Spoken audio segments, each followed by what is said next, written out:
How to fix verification failed Apple ID server problem. Hey everyone, welcome back to this quick tutorial video. Today I will show you that how can you fix the problem like verification failed due to Apple ID server problem. So let's get started. On this process, at first you'll have to open settings on your iPhone. Alright, after you open settings, tap on general. From the general section, scroll down and go to the options like date and time.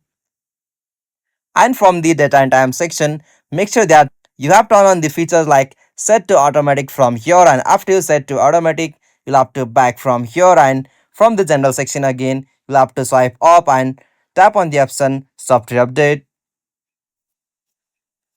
Alright, from the software update section, make sure that your iOS is up to date with its latest version, and after you confirm it, you'll have to back from here, and from the settings section again, tap on your Apple account at the top.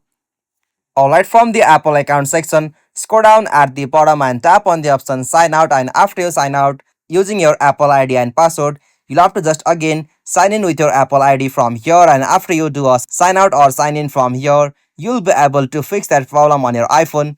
Hope you found this video helpful to you, and please don't forget to give a like and subscribe to our YouTube channel for more quick and short tutorial like this. Thank you for watching this video. Have a nice day.